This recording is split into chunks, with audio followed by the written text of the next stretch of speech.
네, 안녕하세요. 네, 안철수에게 정치 생명 걸었다. 눈물 유서도 하셨는데, 네, 네. 좀 기분이 어떠십니까? 지금 패배하셨는데. 네, 저희가 이렇게 선거를 하면서 마지막, 막판에 이렇게 느꼈던 게, 네, 아무래도, 국민들의 기대에 부응하기는 우리가 많이 부족하구나, 네. 이런 생각을 좀 했고요. 그러나 이제 막판으로 갈수록 결국 그 보수와 진보 이런 양극단의 기득권 구조로 계속 달려가는 걸 보면서, 네, 현실의 벽이랄까 굉장히 안타깝다 네. 이런 생각을 많이 했습니다. 그러나 어떤 새 정치랄까요? 그런 우리가 극복하고자 하는 현실 정치의 문제가 사실 만만치는 않을 거 아닙니까? 네. 그래서 좌절해서는 안 된다 이런 생각도 하고 있고 복잡합니다. 네. 네. 추미애 더불어민주당 대표는 국민의당으로 가신 어떤 의원님께서 부러운 눈으로 자신을 쳐다보더라 이렇게 말씀하셨더군요. 글쎄요. 근데 그런 게 부러울 것 같으면 안 나왔겠죠? 지금부터. 후회하시지는 않으십니까? 당 나온 거에 대해서? 그렇지는 않습니다. 왜냐하면 네. 어차피 소신을 가지고 택한 길이기 때문에요. 네. 제가 하루를 정치하더라도 제 양심에 떳하게 하겠다라고 얘기를 했었고, 네. 많이 고민하다가 결국에는 이런저런 현실적 문제 때문에 못 나오신 분들도 많이 계신데, 네.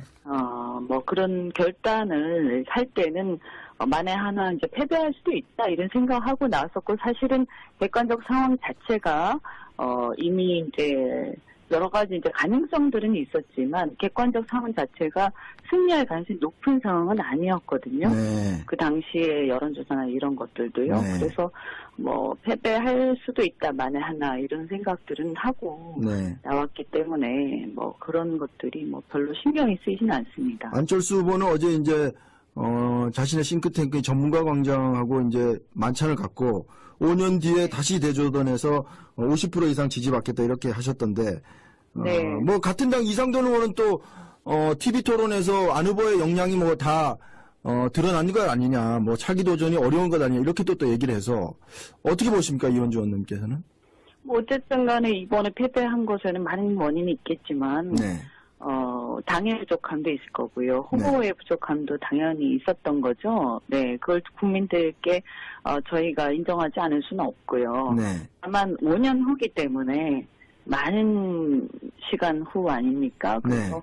그 5년 동안 안철수 후보라는 분이 제가 보면 이렇게 상당히 많은 학습 능력을 갖고 계십니다. 네. 원래 또 정치를 하셨던 분도 아니고요. 그래서 그동안에 또 이만큼 성장을 했기 때문에 5년 후에는 정말 어떻게 성장할지 모른다 이런 기대도 갖고 있습니다. 네. 문재인 대통령, 문재인 정부 출범 이후에 이제 첫 총리 인사도 나왔는데 이낙연 총리요.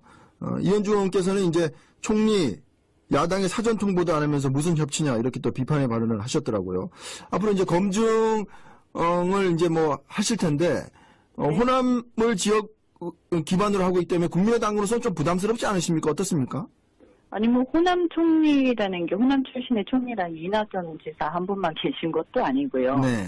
저희가 호남 총리를 반대하는 건 아니거든요. 네.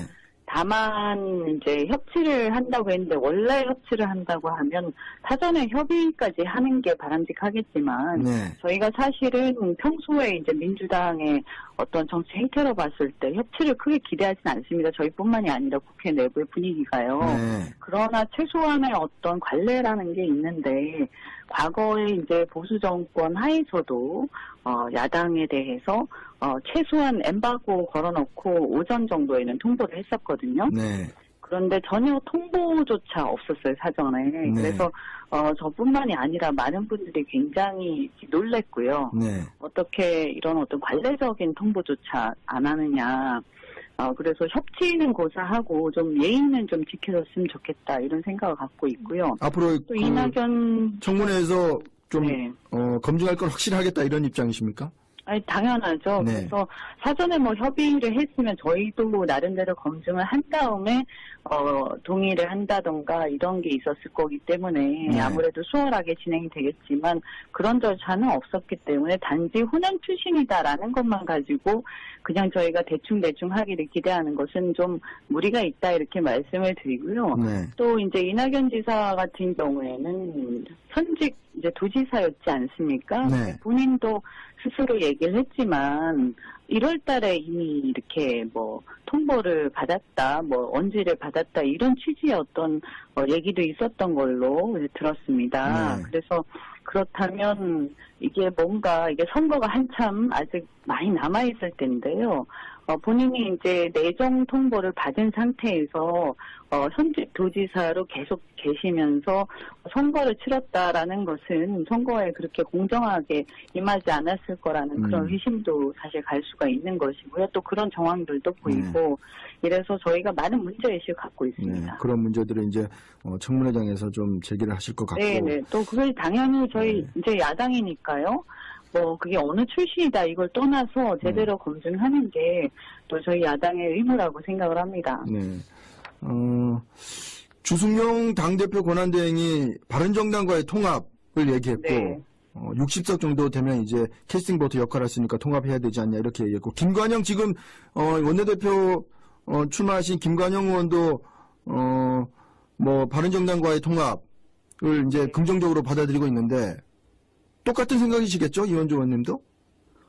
네, 우선은 바른정당하고 저희가요, 가장 큰 공통점이 뭐냐면, 이 정치개혁에 대한 의지입니다. 네. 또 제가 탈당하고 국민의당으로 온 것도, 우리 대한민국에서 이제 국민들을 위한 정치를 하기 위해서 이 양극당 구조를 탈피를 해야 되고, 패권 정치를 좀 청산해야 된다, 이런 생각에서였는데요. 네. 그런 관점에서 바른정당도 바로 같은 어떤 생각들을 정확하게 갖고 계시고, 이 어떤 노선의 문제도 사실은 뭐 보수라고 말씀은 하시지만 제가 볼 때는 경제정책이나 이런 면에서 거의 저희랑 거의 똑같습니다. 그럼 사실은. 통합을 하게 되면은 네. 그 이념적 어떤 스탠스라고 그럴까 그런 게 이제 전체적으로 중도 보수 이렇게 되는 겁니까?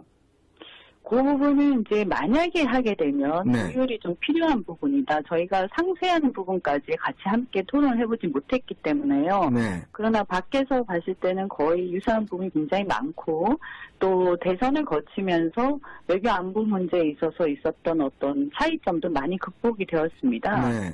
그래서 이제 제가 볼 때는 처음부터 통합 이렇게 바로 나가는 것보다는 뭐 단기간이라도 정책 협의라든가 어떤 공조를 통해서 조율해 나가는 과정을 보면서 상호간에 이렇게 좀 의사결정을 하는 것이 가장 바람직하지 않나. 다만 그런 문제는 또 뭐 비대위원장이 선임이 되시면 어떤 그런 통치행위적 성격도 있기 때문에요. 네. 제가 지금 뭐라고 말씀드리기는 네. 좀 이른 것 같습니다. 안철수 후보도 바른정당과의 통합에 뭐 내심 그렇게 뭐 싫어하지는 않는 긍정적인 뭐 스탠스라고 하던데 어떻습니까?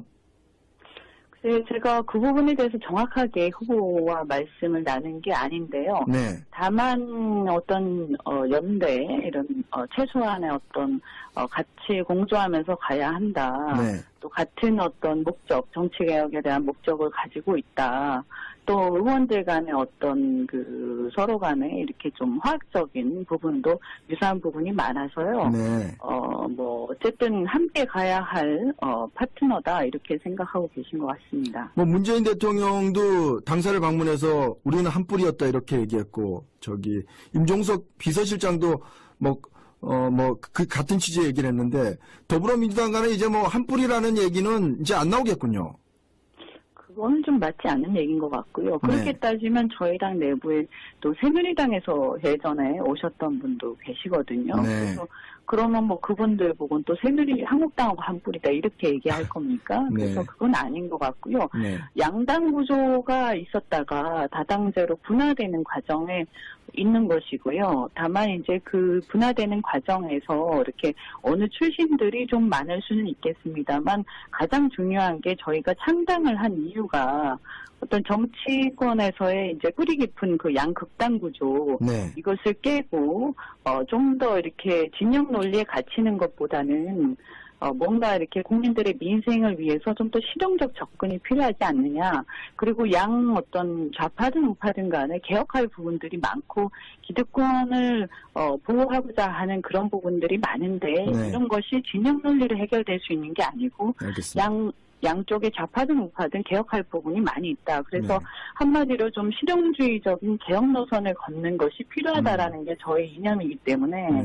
그렇게 본다면 민주당하고는 차이가 좀 있다고 생각이 네. 됩니다. 마지막으로 한 질문만 더 드리면 이제 새로 비대위원장을 뽑아야 되는 것 아니냐 이렇게 얘기가 나오고 있는데 뭐 또 지금 분위기상 오려고 하시는 분들이 없다 이런 얘기도 있고요. 주승용 대표가 그냥 계속 맡아야 된다는 얘기도 있는데 어떻게 보십니까? 지금 뭐 어떤 분을 저희가 또 이렇게 의견을 모아나갈지 봐야 될 거고요. 네. 물론 이제 뭐 무슨 영광스러운 자리는 아닌 게 분명합니다. 굉장히 어렵고 또 별로 티도 나지 않는 잘해도 네. 이런 자리이긴 합니다만 또 나름대로 사명을 갖고 계신 분도 있을 수 있기 때문에요. 네. 지켜봐야 된다 이렇게 말씀드리겠고요. 네. 다만 이제 이게 신임 원내대표께 지난 최고위가 이 구성을 위임을 했습니다. 네. 그래서 그걸 진행을 하면서 일부 이제 민주적 정당성을 보다 더 잘 확보하기 위해서 당의나 중앙위 추인이 또 필요하다는 견해들도 있는데 저희가 검토를 하고 당 내에서 당 안팎에서 또 저희 지지자들이 또 원하는 인물도 있고 하기 때문에 알겠습니다. 잘 상의를 해서 훌륭한 분을 좀 모셔야 하지 않나 이렇게 생각합니다. 네. 내일 경선 잘 치르시기 바랍니다. 네, 네. 네, 고맙습니다. 국민의당 알겠습니다. 이원주 의원이었습니다.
갈수록 결국 그 보수와 진보 이런 양극단의 기득권 구조로 계속 달려가는 걸 보면서 네.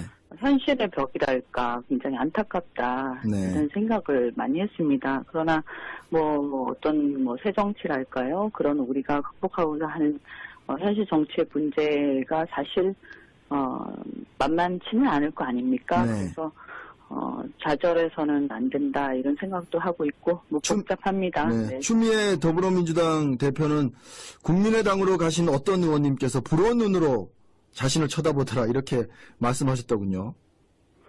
글쎄요. 근데 그런 게 부러울 것 같으면 안 나왔겠죠. 지금부터. 후회하시지는 않으십니까? 당 나온 거에 대해서? 그렇지는 않습니다. 왜냐하면 네. 어차피 소신을 가지고 택한 길이기 때문에요. 네.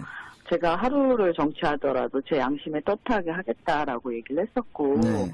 뭐 많이 고민하다가 결국에는 이런저런 현실적 문제 때문에 못 나오신 분들도 많이 계신데 네. 뭐 그런 결단을 할 때는 만에 하나 이제 패배할 수도 있다 이런 생각하고 나왔었고 사실은 객관적 상황 자체가 이미 이제 여러 가지 이제 가능성들은 있었지만 객관적 상황 자체가 승리할 가능성이 높은 상황은 아니었거든요. 네. 그 당시에 여론조사나 이런 것들도요. 네. 그래서 뭐 패배할 수도 있다 만에 하나 이런 생각들은 하고 네. 나왔기 때문에 뭐 그런 것들이 뭐 별로 신경이 쓰이지는 않습니다. 안철수 후보는 어제 이제 자신의 싱크탱크 전문가 광장하고 이제 만찬을 갖고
네, 안녕하세요. 네. 안철수에게 정치 생명 걸었다. 눈물 유세도 하셨는데, 네, 네. 좀 기분이 어떠십니까? 지금 패배하셨는데. 네, 저희가 이렇게 선거를 하면서 마지막, 막판에 이렇게 느꼈던 게, 네. 아무래도, 국민들의 기대에 부응하기는 우리가 많이 부족하구나, 네. 이런 생각을 좀 했고요. 그러나 이제 막판으로